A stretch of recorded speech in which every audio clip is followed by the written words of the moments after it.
Bem, pessoal, vamos chegar aqui a mais uma aula. Na verdade, essa é a nossa última aula, né, de anatomia e fisiologia. É um assunto tranquilo, tá? Quer dizer, o sistema endócrino ele tem sua complexidade, mas como seguindo o que eu já fiz com as outras aulas, é, eu fiz um grande resumão, tá? De forma que fique simples, que vocês possam compreender. Então, o que é que a gente vai ver nessa aula? A gente vai ver os aspectos gerais do sistema endócrino, tá?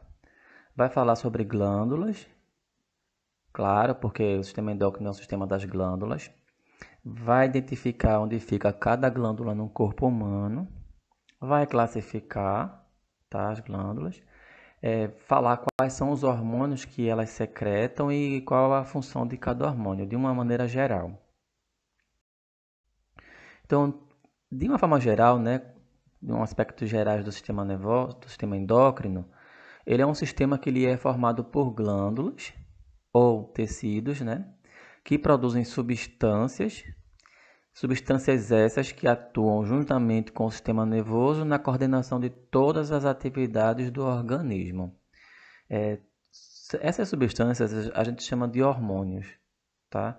Então, o sistema endócrino é o sistema das glândulas e dos hormônios. Por que é um sistema? Porque são várias glândulas que produzem determinados hormônios e que atuam para um único propósito, que é manter o corpo funcionando e em homeostase, em equilíbrio. Agora, o que é uma glândula? A glândula, ela é um tecido, né? Ou ela pode ser um tecido ou um órgão, cuja função é produzir e secretar os hormônios, né? Que eu coloquei aqui algumas substâncias com função pré-determinada, ou seja, cada hormônio tem uma função no corpo ou em determinado órgão ou em determinada estrutura do seu corpo, tá? Então, assim, quando uma glândula produz um hormônio, ela está produzindo para que ele chegue em determinado órgão, que a gente chama de órgão efetor, que vai realizar aquilo que o hormônio mandou. E o que são hormônios? Né? Hormônios são mensagens. Digamos que o hormônio é uma mensagem química. Então, digamos que eu preciso mandar uma mensagem, o cérebro precisa mandar uma mensagem para o coração, ou então, o cérebro não, né? Uma glândulazinha lá no encéfalo, que é chamada de hipófise, ela precisa mandar uma informação lá para os rins, para o rim fazer uma determinada coisa. Ou ela precisa mandar uma informação lá para o coração. Ou a glândula que está lá no rim precisa mandar uma mensagem para o coração. Então, como é que ela manda essa mensagem? Ela não é neurônio para estar enviando impulso nervoso. Então, o que é que ela vai fazer? Ela vai produzir um líquidozinho, que é uma substância, que é o hormônio. Esse hormônio vai carregado de informações, cai na corrente sanguínea. O sangue, como é um transporte, vai levar. Aí, nesse exemplo que eu dei, vai chegar no coração e o coração, de repente, vai atender a mensagem. Que mensagem é essa? Aqui, o que é que o coração vai atender? Eu vou falar mais adiante, tá? Mas o que eu quis falar com esse resuminho aqui, com essa analogia, é que o hormônio é como se fosse uma cartinha escrita por alguém e entregue para que a pessoa que lê vai executar o que está pedindo lá. Nesse caso é o órgão e uma glândula. Essas substâncias, né, que são os hormônios, elas podem ser secretadas dentro do sistema circulatório, que são os hormônios, ou fora dele, que são outras secreções. A gente tem glândulas que também produzem substâncias que não são endócrinas, como por exemplo glândula salivar, glândula sudorípara. Elas são glândulas exócrinas. Elas produzem para fora do corpo ou para dentro do corpo, mas fora do sangue, ok? Então, o sistema como um todo ele é formado basicamente pelas seguintes glândulas. Então, aqui ó, no encéfalo tem a hipófise. No pescoço, abaixo da laringe aqui, a gente tem a tireoide. E atrás da tireoide, a gente tem as paratireoides. Na região do tórax aqui, acima do coração, a gente tem o timo.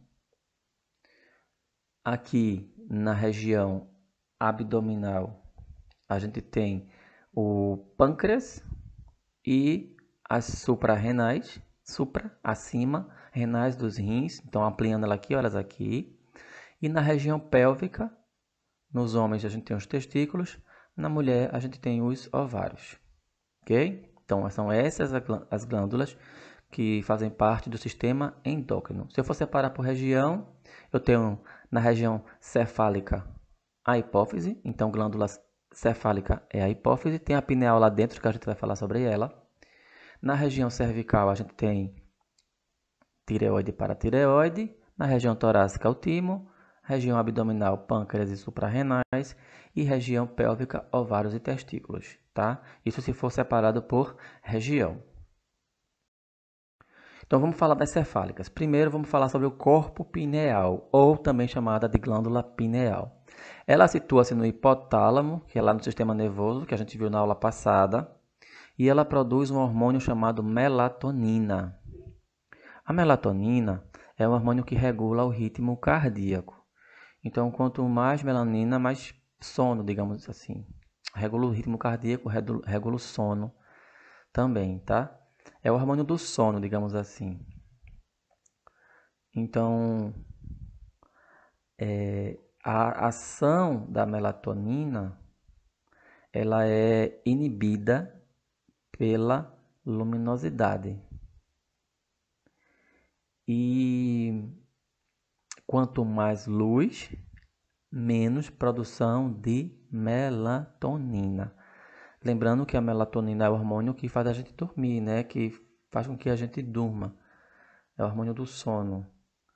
Quando você vai para um quarto, apaga a luz, né? Liga o ventilador ou o ar-condicionado. Se você não tiver com estresse, né, com ansiedade, estiver em estado normal, você naturalmente vai dormir. Por quê? Porque no escuro e com a temperatura ideal para o seu conforto, vai ser produzido muito mais melatonina e você vai dormir. Os bebês, né, eles têm uma grande produção de melatonina, até porque eles crescem rápido, e durante o sono, né, há uma regeneração e um crescimento celular. Então o bebê dorme bastante, tem bastante produção de melatonina. Pode observar que bebê quer fazer um bebê dormir, bota o ambiente escurinho, que ele acaba dormindo, né? Claro que tem bebês que, por causa da mãe e do pai, criou hábitos de tem que balançar a bundinha para ele dormir, tem que ficar balançando no braço, tem que fazer isso, fazer aquilo, tá? Mas bebês sem vícios, basta apagar a luz, deixar a temperatura agradável, que naturalmente ele vai dormir por causa da produção da melatonina. Logo abaixo da glândula pineal tem o órgão subcomissural, tá? Ele situa-se no hipotálamo também. Ele produz um hormônio que age na camada cortical da glândula suprarrenal e essa vai lá e produz aldosterona. E a aldosterona ela regula o metabolismo, né, de sais minerais como sódio, como fósforo, como potássio. Então aqui, ó, isso aqui a gente viu na aula passada do sistema nervoso, só que aqui está um pouquinho diferente, né? Porque esse corte estava sendo visto de frente. Aqui é o tronco encefálico e aqui, ó, na região do hipotálamo, lá de encéfalo, está o corpo pineal. Essa bolinha pequenininha aqui, ó, é a glândula pineal. É ela que produz a melatonina. Então, falando da hipófise, né? A hipófise ela está conectada abaixo do hipotálamo. Então, hipófise é isso aqui, ó. Tem duas bolinhas, né? Tem gente até que acha parecido assim o formato do testículo. Mas isso aqui, a hipófise, ela fica aqui, ó, na região do hipotálamo, logo abaixo do hipotálamo. Essa linhazinha aqui, essa partezinha dele é a haste hipofisária, né, que liga. Se vocês observarem, tem duas partes. Tem essa maior, tem essa menor. Nessa posição aqui, ó, do cérebro, essa parte está voltada para frente e essa parte está voltada para trás. Então, aqui a voltada para frente é chamada de adenohipófise. Aqui a voltada para trás é chamada de neurohipófise. Independente disso, as duas estão aqui, ó, ligadinhas por ductos e por neurônios, né, fibras nervosas, ao hipotálamo, ok? Então, qual é a diferença de adenohipófise e neurohipófise, de fato? A adenohipófise fica na parte anterior, na frente, e ela possui um canal secretor que transporta suas secreções para fora do corpo ou para o interior de um órgão. Então ela vai produzir aqui, ó, e esses ductozinhos, o que ela produziu, ela vai jogar na corrente sanguínea, ok? A neurohipófise, ela não produz, ela armazena os hormônios que são produzidos no hipotálamo, ou seja, a adenohipófise está aqui na frente, ela produz e ela excreta. Aqui a setinha. A neurohipófise, ela não produz, ela só secreta aqui, ó. Tá vendo esse tubinho aqui, ó? A setinha entrando, ok? Então, a adenohipófise produz e envia. A neurohipófise não produz, ela armazena e envia, ok? Então, quais são os hormônios que cada uma produz? Está falando primeiro da... antes disso, vamos falar aqui, ó, o sistema, o encéfalo. Então, tá aqui, ó, o cérebro, como a gente viu, na anterior, o cerebelo. E o diencéfalo, sendo que essa parte de baixo aqui é o hipotálamo, e essas duas bolinhas aqui são a hipófise, ok? Ampliando, a gente tem aqui, ó, hipotálamo, que é aquela parte maior, o infundíbulo, e aqui a hipófise, ok? Estou falando sobre os hormônios, vamos falar sobre os hormônios da adenohipófise, que é a partezinha da frente da hipófise. Então tem um hormônio chamado STH. O STH, ele é conhecido como GH, muita gente conhece ele como GH, é o hormônio do crescimento, mas ele é o hormônio somatotrópico, tá? Que ele é o hormônio do crescimento. Então ele é responsável por crescimento ósseo, por crescimento muscular. Por isso que a gente vê ou ouve atletas, entre aspas, né, usando GH injetável para crescer musculatura, né, para ficar forte. A gente conhece isso como anabolizante esteroide, né? Mas o GH o nosso corpo produz principalmente na madrugada entre 4 e 5 e meia da manhã. Há um pico da produção de GH, tá? O LTH é a prolactina, que é um hormônio produzido pela adenohipófise, e ele estimula o crescimento da mama e a produção do leite. Então, todos os meses, quando as meninas estão no período menstrual, há um crescimento da mama, né? Um inchaço. As meninas sentem um leve inchaço na mama. Esse inchaço acontece porque a adenohipófise prepara, digamos assim, a mama para caso haja uma possível gestação, uma possível fecundação e tudo mais. E aí a hipófise entende que ela precisa preparar a mama para daqui a alguns meses produzir leite. Quando não tem essa fecundação, ou seja, a mulher não engravida, aí diminui a produção de prolactina e a mama diminui de tamanho e volta ao que era, né? Mas a prolactina é o hormônio que estimula o crescimento da mama, né? E a produção do leite, ok? O MSH é o hormônio melanotrófico.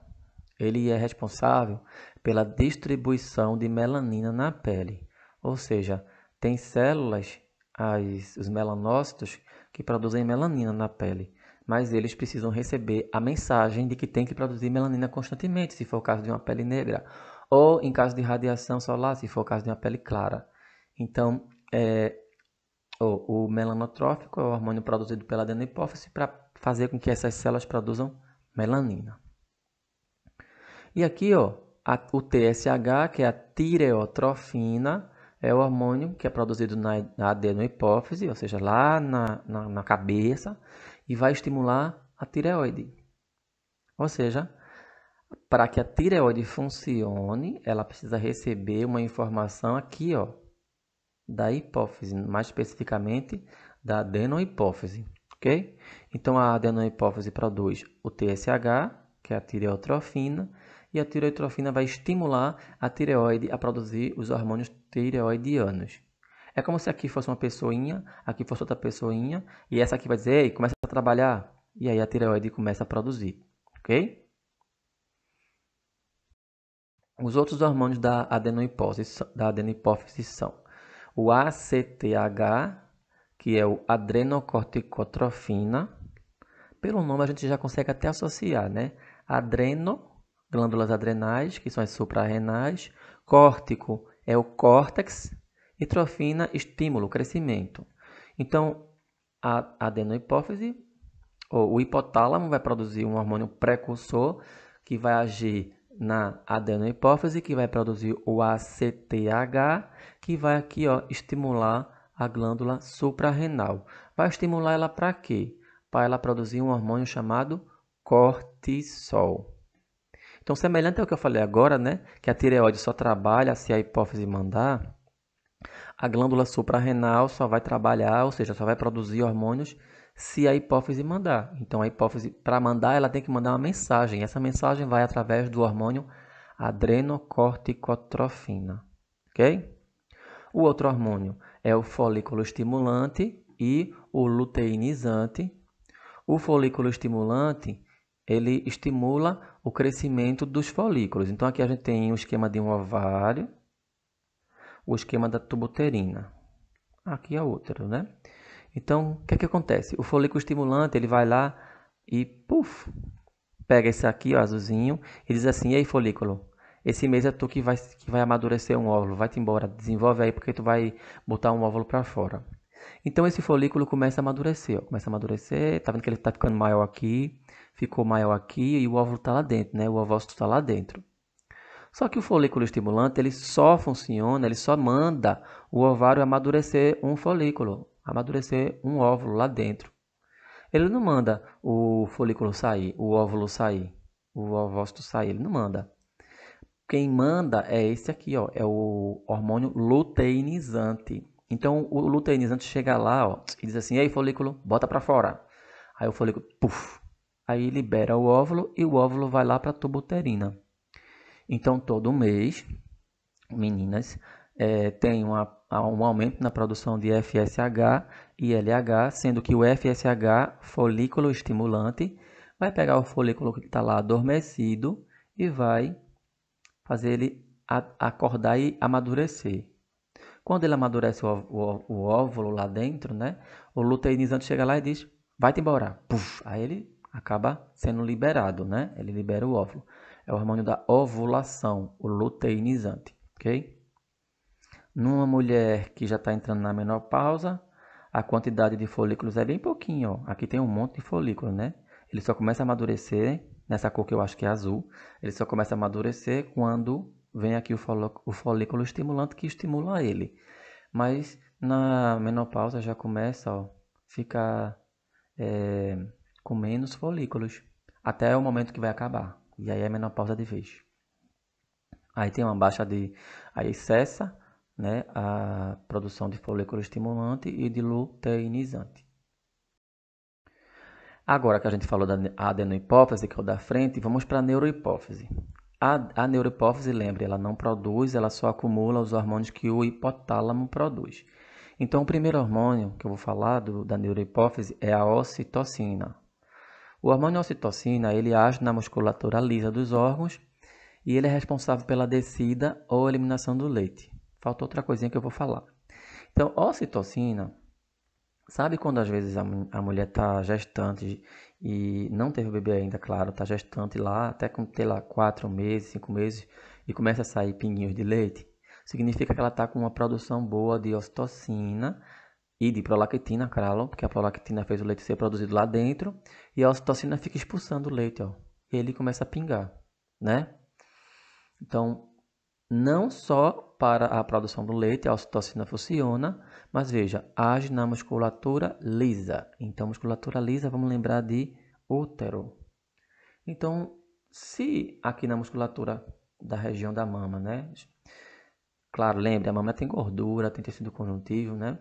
Mas assim como age expulsando o leite, né, da mama, vai expulsar alguma coisa dentro do útero, né? No caso do útero, que é a musculatura lisa, a ocitocina quando chega lá, ela faz o útero ficar contraindo, para quê? Para expulsar o bebê, ou seja, para auxiliar no parto, na expulsão do bebê. Mas, no caso de uma não fecundação, né? A mulher chegou, liberou um óvulo, não teve fecundação, ou seja, não engravidou, ela vai menstruar, não é? Então, o endométrio, né, que cresceu para acomodar um possível bebê, como você não engravidou, o útero vai contrair para descamar esse endométrio, ok? Então a ocitocina serve, a função dela, né? É para fazer a ejeção do leite, para o leite ser ejetado da mama, e também para fazer o útero expulsar o bebê ou a menstruação. Em alguns casos, não sei se isso ainda é usado, mas teve casos já de mulheres que recebiam doses de ocitocina durante o parto normal, porque ela não estava mais com força para empurrar o bebê. Tinha dilatação, mas não tinha mais força. Então, aplicava-se ocitocina e a ocitocina faz o útero na hora receber a mensagem e dizer: vou contrair, e tome contrair para o bebê sair. E no instante saía. Vinha aquela dor intensa da contração e expulsava o bebê para fora.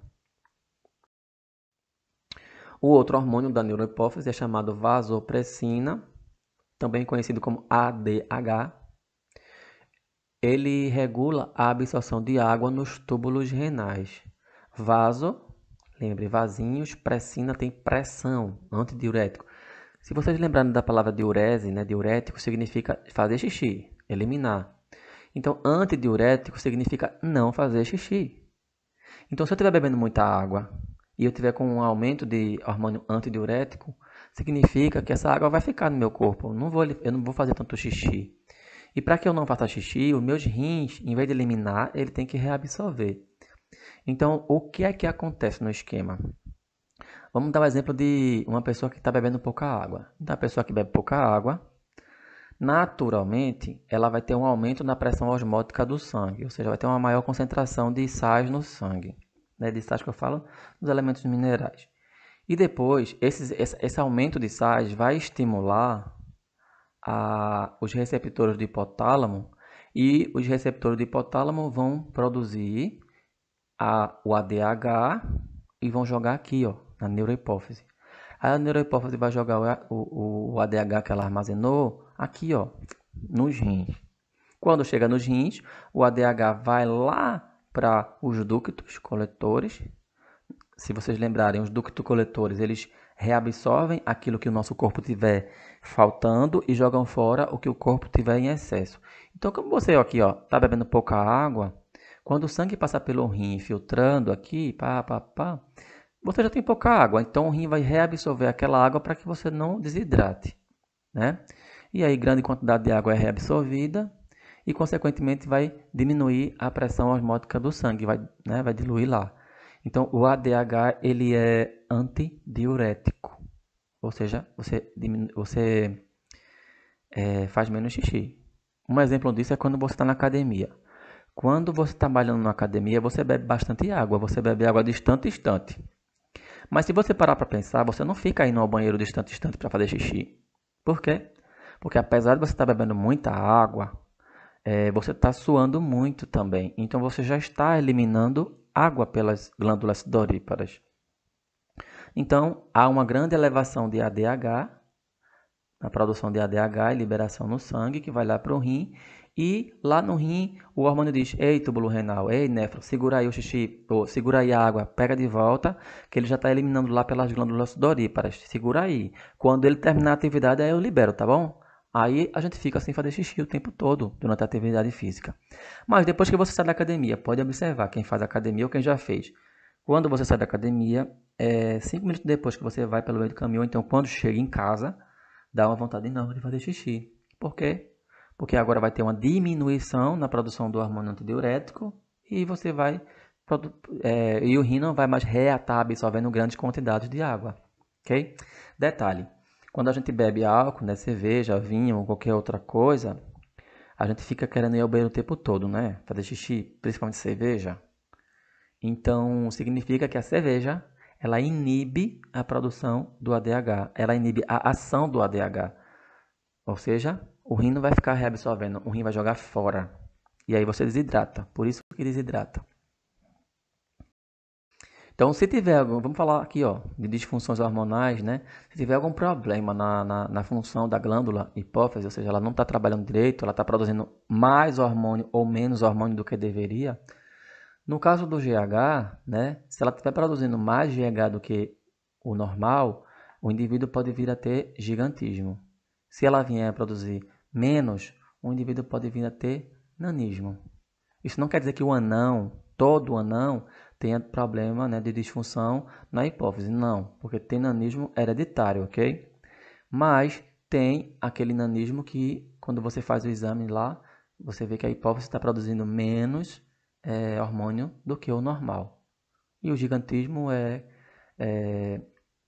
quando está produzindo mais. Descendo da cabeça para o pescoço, a gente tem a cervical. Então, quais são as glândulas cervicais? A gente tem a tireoide. E onde é que fica a tireoide? Localizada abaixo da laringe. Para quem não lembra, a laringe é na região do pescoço, aqui, ó, tá? Essa partezinha que o pessoal chama de gogó no homem. Então, aqui, ó, embaixo dela tem uma glândulazinha, que é a tireoide. Observem que a tireoide está conectada a vasos sanguíneos, né? Então, assim que ela produz, já cai na corrente sanguínea os hormônios. Tá? Quais são os hormônios que a tireoide produz? Tiroxina, conhecida como T4, e triiodotironina, conhecido como T3. Esse aqui é decorrente desse, tá? Aqui tem 4 moléculas, aí quando se quebra, fica uma de 1 e uma de 3. Então, ambos os hormônios estão relacionados com o crescimento e o metabolismo das células do organismo, tá? Então, aqui está a tireoide, o esquema da tireoide, então hormônio T3 e T4. Quando a gente fala crescimento e metabolismo das células, quando a gente fala das células, é de vários órgãos, não é de uma célula específica, é de vários órgãos. Então, no coração, a tireoide, ou hormônios tireoidianos, atuam auxiliando a função cardíaca. Nos rins, atuam auxiliando nos rins, ó, no intestino, atua auxiliando a digestão. No cérebro, lá no sistema nervoso, né? Ajuda no desenvolvimento do cérebro e do sistema nervoso. No caso dos ossos, lá na medula óssea. E no caso dos músculos, lá na contração muscular. Cada um à sua maneira, ok? As paratireoides, a gente está vendo aqui a tireoide, né? Como a gente viu na imagem anterior. A gente está vendo aqui a paratireoide, a tireoide. Aí tem aqui paratireoides, pequenas massas arredondadas de tecido glandular. Eu estou falando que ela é cervical, então ela está pelo pescoço. O nome dela é paratireoide, significa que ela está agarrada na tireoide, né? Mas aonde é aqui que a gente não está vendo? Então vamos olhar por trás da tireoide. Então quando você olha lá por trás, ó, tem 4 bolinhas aqui, ó. Tá vendo? Então essas 4 bolinhas na região posterior da tireoide são as paratireoides. E observe que aqui tem vasos sanguíneos também conectados a ela, né? Então são hormônios que olha aí, tá vendo? Então quais são os hormônios que as paratireoides produzem? Calcitonina, que o nome já ajuda, ó, calcitonina, cálcio, né? Controla o excesso de cálcio no sangue. E o parato-hormônio, que regula o metabolismo de cálcio e fósforo no organismo. Então, a calcitonina vai controlar o excesso. Se tiver muito cálcio no sangue circulando, vai ter uma maior produção de calcitonina para regular. E o paratormônio vai lá no cálcio e no fósforo, ok? No cálcio plasmático e também atua na taxa de depuração. Por quê? Porque como regula o metabolismo de cálcio e fósforo, se tem muito cálcio e fósforo, tem que ir para fora do nosso corpo, não é? Não pode ficar com excesso. Então ela vai agir, ó, lá nos rins, na taxa de limpeza, né? Na filtração renal. Quais são as disfunções da tireoide? Quando a tireoide está hiperestimulada, né? Ou hipoestimulada, vai ter efeitos colaterais no indivíduo. Então, aqui, ó, esse pescoço, parecendo uns calombos no pescoço, é quando há um hiperestímulo da tireoide. Então, ela está produzindo demais, está trabalhando demais. Aí acaba até crescendo a glândula. E aí fica com esse pescoço gogó grande, né? Aqui é só no comecinho, ó. Mas aqui já é bem desenvolvido, né?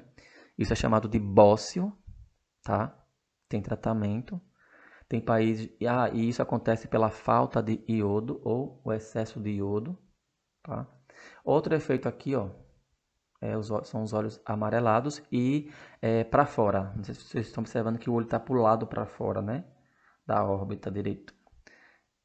Isso aí são efeitos colaterais do hipertireoidismo. Vamos falar de torácica agora. Descendo do pescoço para o tórax, a gente tem o timo. Timo vocês já devem saber bastante, né? Pelas outras aulas de imunologia. O timo também é uma glândula e ele produz o linfócito T, né, que é precursor dos anticorpos, e está relacionado com o desenvolvimento dos mecanismos imunológicos nos jovens. Nos adultos ele chega a desaparecer. Então ele está aqui, ó, tá vendo essa região? Aqui ampliada a gente vê maior e aqui, ó, tá vendo? São como se fossem dois lóbulos, direito e esquerdo. Também produz hormônios e produz as células. Descendo do tórax, a gente vai para as glândulas abdominais. As glândulas abdominais a gente tem aqui, isso aqui são os rins, tá? Acima dos rins está agarradinho aqui, ó, as glândulas. E como glândula endócrina, ela tem vasos sanguíneos conectados, porque o que ela produz cai direto na corrente sanguínea, tá? Então vamos tirar ela daqui e colocar aqui em cima. Pronto, quando você coloca ela aqui em cima, só que eu vou cortar ela no meio, então cortei ela aí, pá. Quando eu cortei no meio, dá pra ver que tem duas camadas, né? Uma escura dentro e uma mais clarinha fora. Essa clarinha fora, assim, ó, na margem, é chamada de córtex. Essa do meio é chamada de medula. Por que ela é dividida anatomicamente dessa forma? Porque tem hormônios que são produzidos no córtex, aqui, e tem hormônios que são produzidos na medula, ok? A gente vai ver sobre isso agora, mas é dividido justamente por causa da diferença de função. Então eu queria que vocês só chamassem a atenção para vocês observarem que os rins ficam localizados logo abaixo, né, na região posterior, lá atrás do peritônio, logo abaixo da 12ª costela, não, da 12ª costela. E se vocês observarem, tem um vasinho aqui, ó, que assim que a adrenalina, que é um hormônio liberado, ela cai aqui e sobe rapidamente para o coração. Por isso que o coração sente rápido o efeito da adrenalina. Então vamos falar sobre elas, né? Elas são chamadas de glândulas adrenais ou glândulas suprarrenais. A camada cortical, que é aquela bordinha ao redor, ela produz hormônios esteroides, ou seja, hormônios lipídicos de caráter oleoso. Então, um deles são os mineralocorticoides, que controlam a taxa de sódio e potássio no corpo. O outro são os glicocorticoides, que o nome já fala, né? Glicose. Eles regulam o metabolismo de carboidratos e proteínas.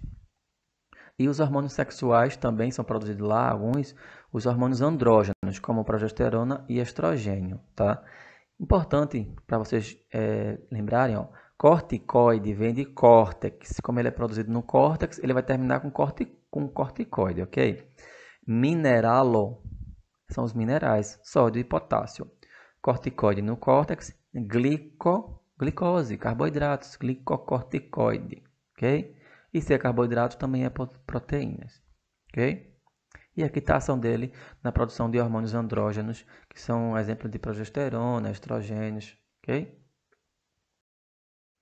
Na camada medular, a gente tem aqui, ó, os hormônios talvez que têm a maior força no corpo da gente e que a gente sente de cara quando ele acontece, quando ele é produzido, né? O efeito dele.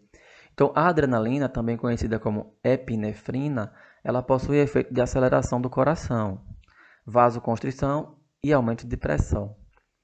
A adrenalina ela faz com que você fique com o coração bem acelerado. Sabe aquele momento que você vai apresentar seminário lá na frente que você não gosta, que o seu coração dispara, que você fica tremendo, gagueja, tem gente que fica branca, a pressão cai, de repente a pressão aumenta, de repente vontade de vomitar, vontade de ir ao banheiro. Tudo isso acontece por causa desse hormônio chamado adrenalina. O outro hormônio é chamado noradrenalina. Ele é um mediador químico do sistema nervoso autônomo e ele busca manter a pressão em níveis normais, ou seja, ele tenta regular o efeito da adrenalina. Esse hormônio aqui ele é conhecido como hormônio da luta e hormônio da fuga. Por quê? Porque ele prepara o corpo da gente para a briga, para correr, para agir. Claro que às vezes tem pessoas que numa situação de extrema dessa paralisa, não consegue. Mas isso é um caso à parte. O efeito do hormônio é um efeito de aceleração do coração. Ele aumenta a pressão e vai lá, né? Eles são produzidos em situações de emergência e estresse. O que é que acontece quando a adrenalina é produzida? Ela converte o glicogênio, que é uma glicose em forma de reserva, que está lá no fígado, ela converte o glicogênio em glicose. Como glicose é matéria-prima, né, para formar energia no corpo da gente, depois que ele produzir glicose, ele vai elevar o padrão metabólico das células, ou seja, gastar mais a glicose, usar a glicose para produzir mais energia, para deixar o corpo mais em alerta e dilata os brônquios. Para quê? Para o oxigênio passar mais rápido, porque você vai correr, a pressão vai aumentar, ok? Tem gente que é viciada em adrenalina, faz esportes radicais para sentir aquela sensação, né? Descendo também aí, a gente tem o pâncreas, e o pâncreas ele é localizado no sistema digestório. Quando a gente viu do sistema digestório, a gente já falou sobre ele, né? Então a gente vai só rever. Então tá aqui o fígado, tá aqui o duodeno, e o pâncreas fica atrás aqui, ó, entre o duodeno, o estômago e o fígado, ok? O pâncreas tem a cabeça, o corpo e a cauda, e tem ductos pancreáticos, principal e acessório. Então aqui a gente tem o duodeno, pâncreas, o baço, toda a ligação. Então aqui a gente tem ó, o ducto biliar, porque isso aqui está vindo do fígado, do duodeno, o ducto pancreático, células acinárias, que são as células que produzem o hormônio. O pâncreas ele é formado por células alfa e células beta, sendo que células beta produzem insulina, células alfa produzem glucagon. Aí você diz, glucagon, eu já ouvi falar em insulina, mas glucagon eu nunca ouvi. Vamos ver agora, né? Se bem que vocês viram na aula passada. Mas o glucagon, ele aumenta a glicose sanguínea no sangue. Quando você passa muito tempo com fome, né? Então você precisa de energia. Você não está se alimentando, mas você precisa de energia. Então tem que tirar a glicose de algum lugar. Então o pâncreas vai produzir mais glucagon para quê? Para converter o glicogênio lá do fígado em glicose e também converter proteínas em glicose. Para quê? Para gerar energia lá nas células. Já do lado oposto, quando você acaba de comer, há uma elevação de carboidrato no seu corpo, né, de glicose no sangue. Então a insulina vai pegar a glicose e vai jogar no interior das células para guardar lá, para quando precisar usar. Tá? Então vamos pegar o exemplo do fígado. Você vai pegar o excesso de glicose no sangue, a insulina vai pegar o excesso de glicose no sangue e vai guardar lá no fígado. Faz de conta que o fígado é um armário. E a insulina pegou a glicose e jogou no armário que seria o fígado. Pronto, está guardado. O seu corpo está sem comer, sem ingerir alimento. Então o glucagon vai lá e diz: eu vou tirar lá do armário para fazer as células comerem. Então ele vai lá no fígado e tira a glicose, que está em forma de glicogênio, e distribui nas células. Okay? Então a insulina diminui o açúcar, a glicemia, e glucagon aumenta a glicemia. Descendo agora para as glândulas pélvicas, né? A gente tem glândulas pélvicas também são chamadas de gônadas. Na aula de sistema reprodutor a gente falou sobre elas, né? Isso aqui é mais uma revisão também. Então a gente tem aqui o ovário e tem o testículo, o epidídimo, né? Não sei se vocês lembram, epidídimo, canais deferentes, né? Os seminíferos aqui dentro. Então, aqui está o folículo, o óvulo, o córtex, a medula do ovário. Então são chamados de gônadas e são gônadas sexuais. Eles produzem os gametas. Os gametas são as células reprodutivas, que no caso do homem é o espermatozoide, no caso da mulher os óvulos. Mas não só isso, né? Eles produzem também hormônios. No caso da mulher, produz dois. Um é chamado estrógeno, é uma família de hormônios, os estrogênios, e a progesterona. E no caso do homem, somente um, que é a testosterona. Vamos falar um pouquinho aqui. Então, os ovários eles produzem o estrógeno e a progesterona. Tanto o estrógeno como a progesterona são controlados por hormônio de liberação lá no hipotálamo, né? E pelas gonadotrofinas da adenohipófise. Os estrógenos eles são responsáveis pelo desenvolvimento e funcionamento dos órgãos genitais femininos. Não só dos órgãos genitais femininos, mas das características como um todo. A mama, as gorduras nos quadris e nas coxas, a gordura na mama também. Os estrógenos fazem com que a mulher só tenha pelo em áreas específicas, ou seja, não vai ter pelo no rosto, não vai ter pelo no peito. Com algumas exceções, mas que tem, mas no geral, não. Os estrógenos vão maturar, né, os órgãos genitais, fazer eles amadurecerem e fechar as epífises dos ossos longos, ou seja, terminar o crescimento ósseo. Tá, e a progesterona entra onde? A progesterona é um hormônio produzido principalmente quando a mulher engravida, quando há fecundação. E aí, quando há fecundação, há um aumento da progesterona pelo ovário, lá num detalhezinho chamado corpo lúteo. Ele vai produzir bem mais progesterona para, digamos que, segurar o bebê dentro do útero. É o chamado hormônio da gestação. No caso dos testículos, produz apenas testosterona, que por si só já é um hormônio forte, bem atuante. Então, a secreção da testosterona também é controlada pelo hipotálamo lá, na região da hipófise, hipotálamo hipófise, e pelo hormônio luteinizante, tá? O LH. Então, quais são as funções da testosterona? Auxilia na maturação do espermatozoide, na produção e na maturação do espermatozoide, né? E também são responsáveis as características masculinas, como o crescimento e desenvolvimento dos genitais masculinos, o crescimento músculo-esquelético, por isso que os homens, o corpo masculino ele tende a ter mais musculatura do que o feminino, por causa desse hormônio. O crescimento e a distribuição dos pelos, e aí já não é mais em locais específicos, é basicamente no corpo todo. E, claro, tem alguns lugares específicos que no caso feminino não tem, que é no rosto, né? No peito. E há um aumento da laringe, que é na região do pescoço, há um aumento da laringe, dos músculos ao redor da laringe. E como há um aumento, há uma alteração na voz, ou seja, um engrossamento da voz, né? E aí eu achei interessante, já que a gente está falando de hormônios, né? E terminou com hormônios pélvicos, das glândulas pélvicas, falar um pouquinho sobre anabolizante, né?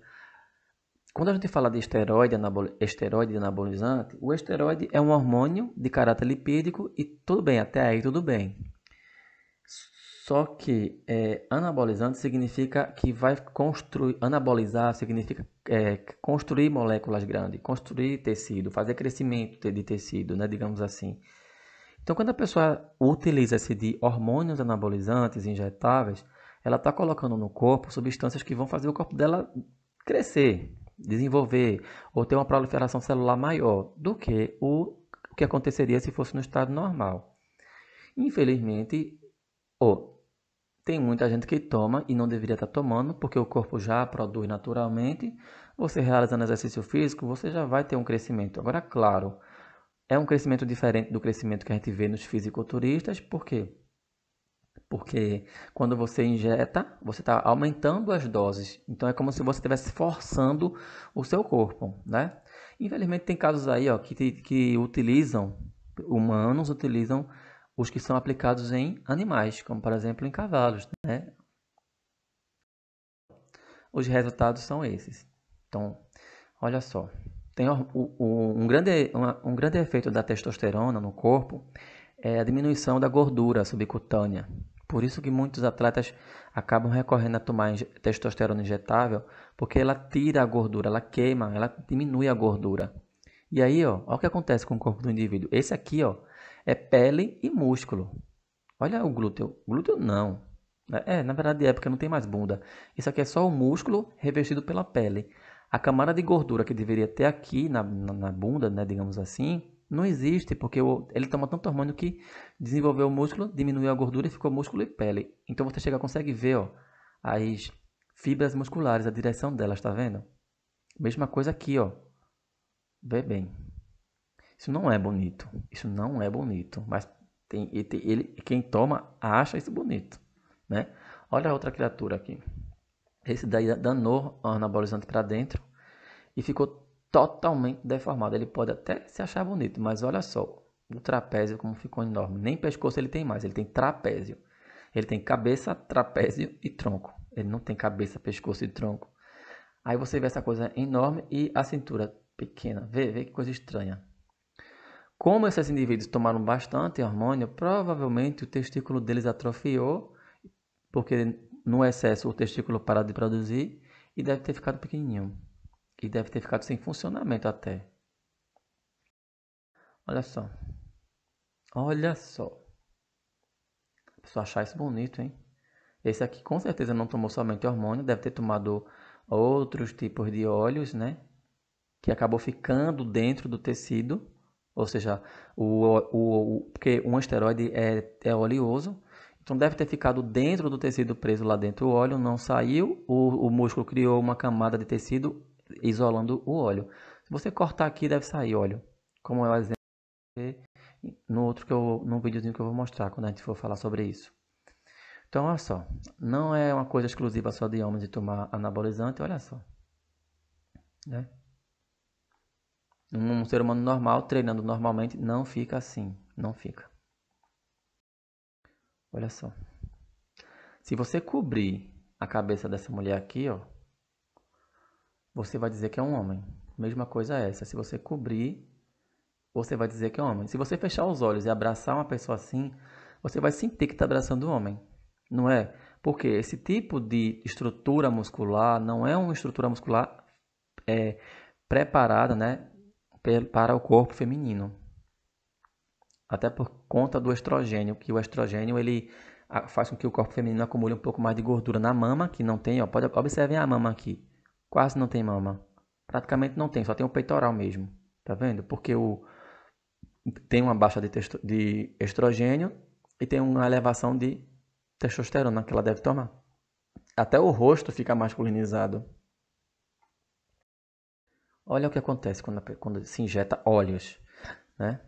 Óleo não é absorvido pelo corpo, porque óleo, claro, dependendo do tipo de hormônio, né? Mas, tipo, tem gente que toma umas misturas aí de vitaminas B, C, X e assim vai, que viram óleo, e aí quando ele injeta, pode estourar, olha só.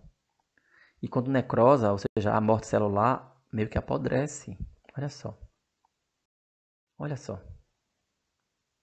Tá vendo? Começa a não entrar sangue, porque ele ficou necrosado.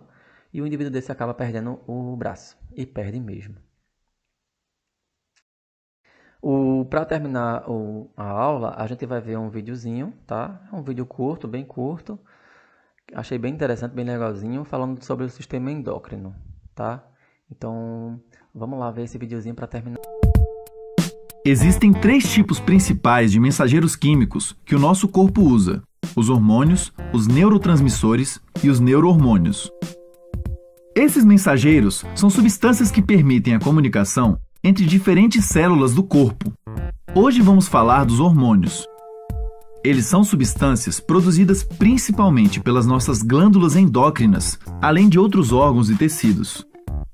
Depois de produzidos, são liberados na corrente sanguínea para regular o funcionamento de algum processo biológico. Glândulas endócrinas são órgãos que produzem, armazenam e liberam hormônios.